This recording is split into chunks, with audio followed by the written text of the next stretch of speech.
So again, a couple of weeks ago we did a run into Bangkok for the Ducati show, or Ducati demo day.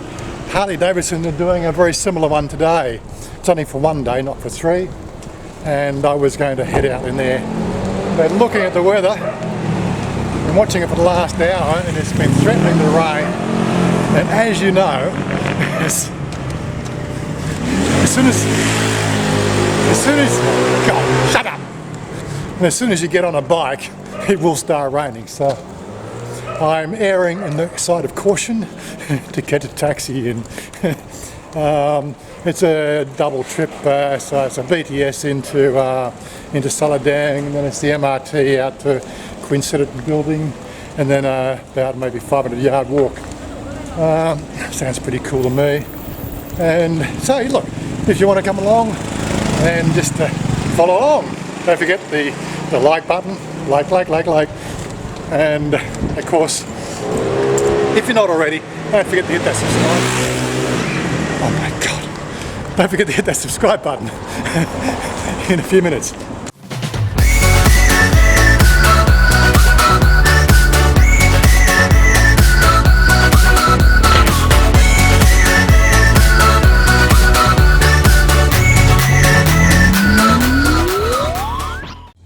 Can't complain about that again. Again, just walking down towards the 7-Eleven, I said taxi. Just flagged him down, he's come and picked me up. So again, it's another easy one, I don't have to worry about the motorcycle taxis. But of course I missed out on my Red Bull again. Damn it. Anyway, we head to the BTS now, and we'll pick it up when I'm walking out from the MRT probably. Yeah, so I don't think I mentioned it the other week when I was doing the meet up with Paul. I finally got around to getting myself one of these rabbit cards. It's like the Australian, what do you call it, Opal card sort of thing. It's not fully implemented, but it sort of saves you a little bit, and it makes it a little bit more convenient for getting around on the public transport system. The downside was you had to pay 100 baht for the card itself. But I guess, you know, somebody's got to pay for the technology somewhere, don't you?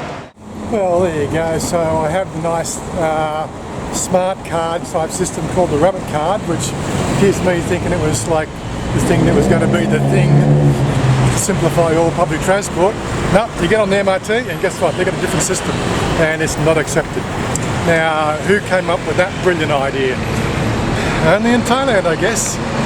Oh look, let's not sort of bag Thailand. I know that I think we had the same trouble between Sydney and Melbourne.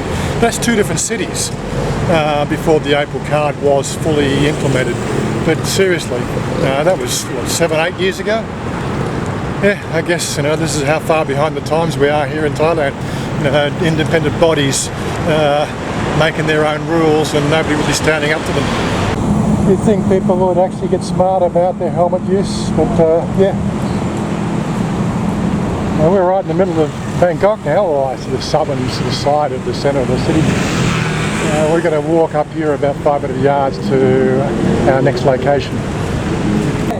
Well, you don't have to go far before you find a 7-Eleven and get a Red Bull.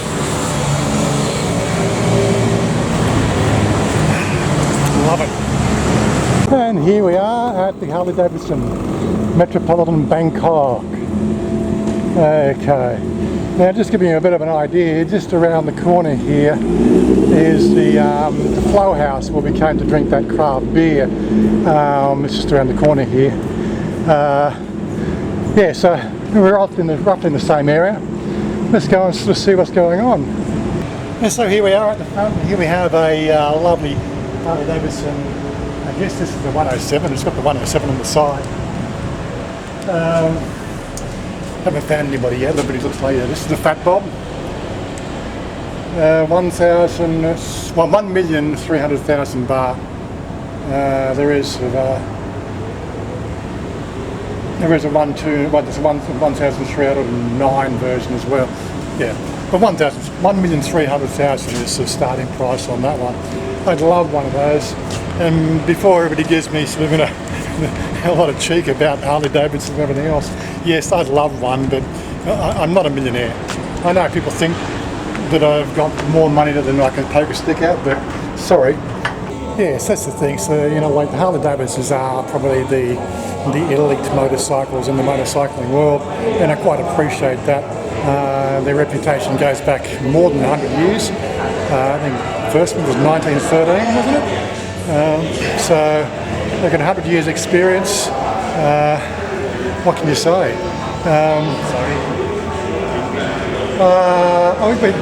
Maybe 2 minutes.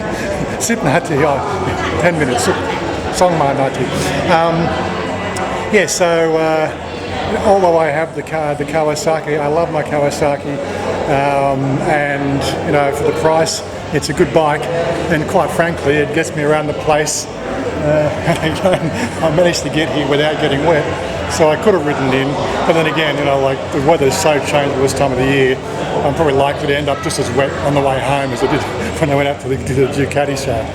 But anyway, I'm going to have a bit of a look around and see if I can find somebody who actually speaks English, and they're going to probably do the same thing, see if they can give us a bit of a tour and show you what's on offer here, and we'll pick it up from there. Okay, kunชื่ออะไร? Pete. Okay, so Pete's here. We've got a bit of a communication going, so he's going to show me around all the Harley Davidsons. And I suppose the question we've got on the tip of our tongue, right, because it's just recently the first Harley Davidson built in Thailand has been shipped to America, and I did see a video on that one last week where they opened it and unboxed it and everything else. But nobody's really still telling us what the new pricing is going to be now that they're building them here.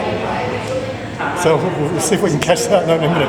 I obviously have to slow down my talking so that you'll understand what I'm talking about. So here we are, we're also talking to the boss, and right at this point in time, as I said, it's so new, nobody really understands, and even the boss doesn't know when we're going to see that 25% drop in price, but we are told that it is coming, maybe 1 and 2 months, because again, like there's a lot of stuff that's been brought in. I don't think many of the parts are actually manufactured here in Thailand, so they're still having an import duty that's coming into Thailand to assemble them here before they ship them back off overseas.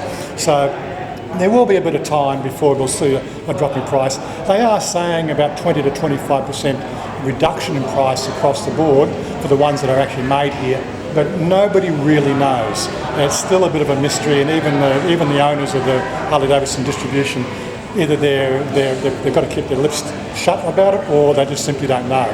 But anyway, what we're going to do is we're going to take a look around and have a look at some pricing, have a look at each one. I've even asked which ones they're manufacturing here, and they really can't identify anyone that's actually manufactured here yet. So what we're still looking at here on the floor is the ones that are still being built in America. So Pete's telling me this is the custom. It's at 500. What do we got? 599,000. So technically, this is twice the price of my bike. I drive a Kawasaki Vulcan. So this one here is just on twice the price of my Vulcan. My bike is still faster than this, but I'm not into racing. But yeah, like 599,000, it's not bad. And then the next model up, okay, and this is the 48. This is a lovely piece of machinery. I love this one, all black. And the price on this one here is 689,000 baht. So I just said, we need some pretty girls to sit on the bikes, and he says, you not have any pretty girls. Like this pretty girl over here. Now there is also on the price list, there's one called the Super Low. That's the starting price. I think it's, let's see, 479,000 for the Super Low, but they don't have that in stock. And he's gone to get me a beer. Wonderful. You can see, made in Thailand. Oh, this one's actually made in Thailand. Yes. Very good, very good. So this is the Fat Bob. This one's made in Thailand, right? And this one here comes in at 1,049,000 baht. So again, what we're probably looking at in a few months' time, we may see this one drop about 20 to 25% in price which is going to make it a very attractive sort of bike to buy. But still, it looks wonderful, doesn't it? Here we have the Fat Boy, the classic roadster. This one's 1,199,000, 1.2 million for the Fat Boy. Classic lines, classic style. I don't know whether it's made in Thailand. Let's have a look. I don't know if you can see it there, but it does say Factory HDMC Thailand Limited. So this is also manufactured here in Thailand. I'd love to have that sort of money to buy one of these, but seriously, I'm into riding. This is the last one that's on the floor, which is a sports glide. The price on this one here is 979,000, and this is still one of the American builds. So this one's here not made in Thailand. And Kunchuarai? Pork. Pork?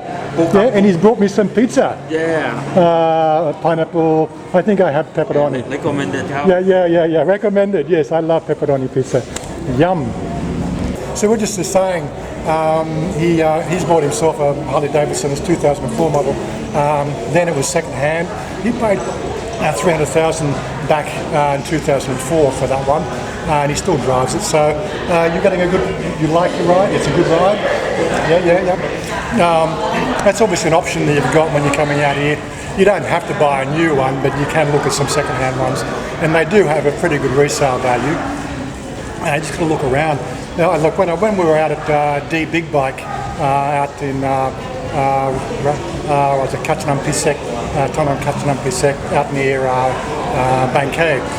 The D Big Bike out there had a few Harley Davidsons on the floor, which are actually quite reasonably priced. But again, I was looking for something new. Still only being sort of new in the country, I don't know how it goes for warranty, how it goes for second-hand goods, and even whether like it was a good price and how well they've been treated. There's just so much you can read when you're buying something in your own home country, but just reading the body language of people when it comes to buying a second-hand bike. It's so hard when you're the foreigner and everybody else around you knows what they're doing. So I was just looking at this custom one here. Geez, this one looks nice. I love this sort of metallic paint on it. Again, it looks like a 48. I'm not quite sure if it is or not. This one here is made in USA, whereas this one over here, we were looking at before, is actually manufactured in Thailand. We're just taking a pan around. It's quite a nice, homely looking display room. It makes you feel like you're at home, whereas the Ducati store looked a bit more flashy and blingy. This is a bit more sort of down to earth and homely, which again I think is part of the style of Harley Davidson. Coming up the top, we've got a whole bunch of knickknacks and branded accessories.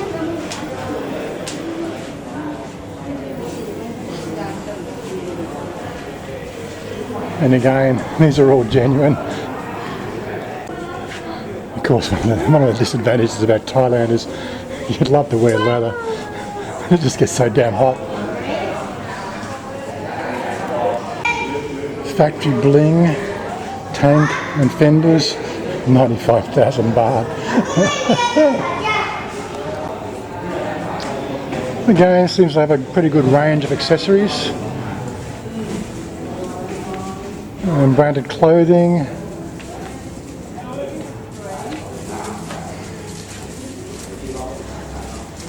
I guess everything you'd expect from Harley Davidson, of course. And even start with your kids and the my daddy rides a Harley, I love that. Well, okay, so we've had a bit of a tour around. Here's the Harley Davidson store. There will be let me see if I can work out this door for a minute. There we go. Get a pressure hand on it. So there will be a map pin located down there in the description box if you're looking to come out here. You'll also notice just across the road there is a KTM store. I'm not really interested in KTM at all. There's actually a few other bits and pieces, more bike accessories on this corner as well. So all up, I've got the boys out here looking at stuff out the back as well. What you doing? Come on. สีแชร์อยู่บนโต๊ะโน้ตบุ๊กเอาสีแชร์เพื่อไม่สีแชร์อยู่บนโต๊ะโน้ตบุ๊กใส่ปืนนี้ไปคืนให้มัน No, I have no idea. The ugly bike. Oh my god. But yeah, so here we are out at the Harley Davidson. Nice little trip out on the MRT and the BTS. Killer Sunday. Again, I'd love to have the sort of money to throw away on a motorcycle. But again, because they won't finance me, it's out of my price range. No point in sort of, buying, sending money out from Australia to pay for something like a motorcycle. It had devalues 10% as soon as you take it off the showroom floor, and then it just gets older, and just like assets are assets. It's nice to have the bling and the name, but seriously, when you're on a limited budget, you just can't do that sort of thing. But anyway, as I said, before, we have the what do you call it? The Changwan craft beer, the Flow House. We've been out here before. Showed you the surfing. Now if you just zoom in. Yep, they're still running.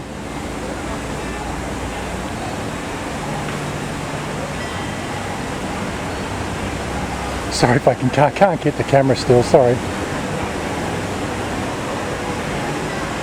But yeah, so it's a familiar location. As I said, I could have ridden out. The rain seems to have abated. There's still some dark clouds around the place. As I said, I'm just killing the afternoon. Chanya's again back at school. I don't know if she's school. I don't think you could really call it school or working. She just hangs out there and sort of learns little bits and pieces as she goes along, which keeps her occupied. Now, I believe tomorrow is the public holiday for the King's passing. I've sort of said to Chanya she can pick somewhere to go tomorrow, so there should be an extra video coming out tomorrow as well. I'm not sure where we're going. I've left it up for her to choose. I just said let's not go shopping. See if she can sort of work something out and not go shopping. It'd be nice to go and just do something together again. It was nice when we went out to the Riverside Park the other last week. We quite enjoyed that.